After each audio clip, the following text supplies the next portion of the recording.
Менің жолаушы атам қандай болған? Жолаушы атаңмен ақыр больницасында бірге істедік. Атаң бірінші бөлменің медпунктінің меңгерушісі болды. Мен үшінші бөлмеде істедім. Біз бір совхозда 3 фельдшер жұмыс істедік.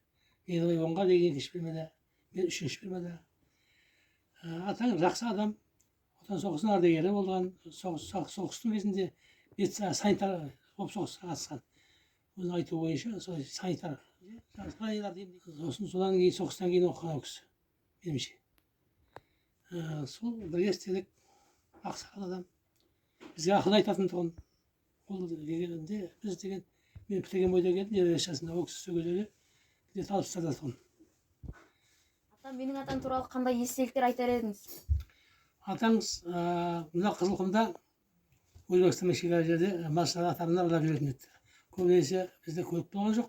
Атаң атпен, түйеменен, көрінген трактордың машинасымен, машина болса машинамен, трактор болса трактормен аралап жүретін тұғын.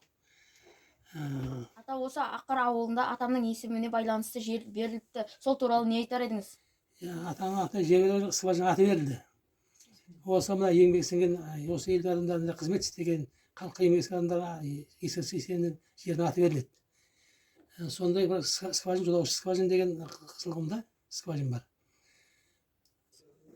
Балам, атаңның жүріп өткен жолмен іздестіріп жүрген рахмет. Жұрттың бәрі сендей болсын, өркенің өссін, қатарына алды бол. Әже, менің атам қандай болған? Атам туралы сіз не білесіз? Балам, сенің атаңменен 10 жыл жұмыстас болдым. Больницада істедім, ол кісі ферменің доғдыры болды. Сондай қайырымды, сондай жақсы кісі еді. Атам үлкенмін демейтін. Бізде суотник жұмыстар болса, ол кісі де мен үлкен едім деп қалмаушы еді. Бірге жұмыс істеп, сәл демалсақ сұрақ қоятын едік, әңгімесін айтып отыратын едік. Балдар, бұл жұмыс емес. Біздің кезімізде аш құрсақ, ұйқымыз қанбай жүрсе де, қиындықтың бәрін бастан өткердік. Сол қиындық келмес екен, ұрпақтар көрмес екен деп тілейміз деп айтып отыратын. Атаң өте қамқоршы, кішіге, үлкенге ізетті кісілер болды.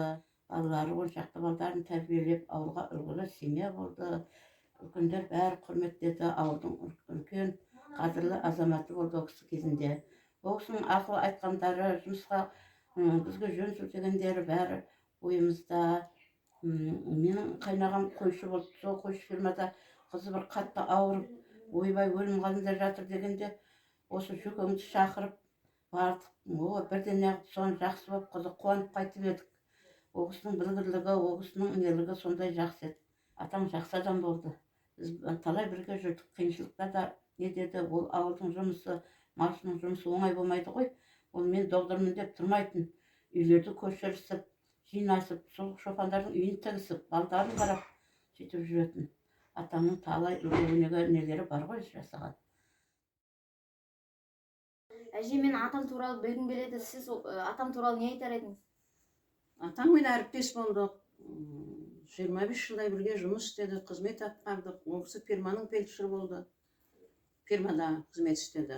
Сол кеткенше пенсияға сол ферманың фельдшері болып кетті ауылдан. Ауылдан енді нешінші жыл ұмытып қалдық. Әйтеуір мен 70 жыл жұмысқа келдім, 70 жыл мартта. Сонан біргеміз, бірге жұмыста болдық. Кешкісін үйімізге кетеміз, жұмыстан қалған уақытта сенің атаңмен бірге жұмыс істедік. Совхоздың медицина емес анандай жұмыстарына, фермаға көмектесу үшін бізге сол кезде қораны бөліп береді. Ондай жұмыстарға да жөкеңменен жолаушы ағаны жөке деп айтатынбыз. Жөке өзімізге бірге қатар жүргенде құрдас адамдай, сондай қарапайым кісі болатын. Әзіміз жарасып, ойнап күліп неге баратынбыз. Қойшы ауылдардың қиын нелерін алатымыз, соған барамыз. Онда мылтық алып барады, кейде бір күлдіретін жерлері бар. Бір күні осы неге бара жатырмыз, бір қойшыға, не алуға. Сол кезде мылтық алып алғанда қоян атады ғой. Содан бәріміз шулап өлең айтқанбыз ғой. Сөйтсе бөрінің артынша шулап, қоян қашып кетті деп бізге айқайлап ұрсады. Біз күлеміз, не қылып. Бүкіл қыс демейміз сол кезде, қыстың күні. Сонда қыстың күні портовой машинаға мініп бара жатырмыз. Фермада ол кісілер жалғыз медицина қызметкері болған жоқ, ол шопанның көмекшісі де болып кетеді. Солардың малына көмектеседі, тіпті үйіне де көмектесіп, кейбір әйелдер біздерге жетпей босанып қалады сол кездерде ол кісі өзі қабылдайды. Біз деген жаңағы ол кезде скорый жоқ, кеше 75-ші жылдарда ғана келді бізге. Соған дейін көрінген машинаның темір порт демейміз, ағаш порт демейміз, солардың портында сол жедел жәрдем болып, сол баратын жерлерімізге сондай көліктермен баратынбыз. Жөкең бізге әкелетін босанатын әйелдерді бізге жетпей босанып қалатын күндері бар. Ол кезде өзі босандырып сөйтіп келетін, кіндігін кесіп, кіндік әке болып.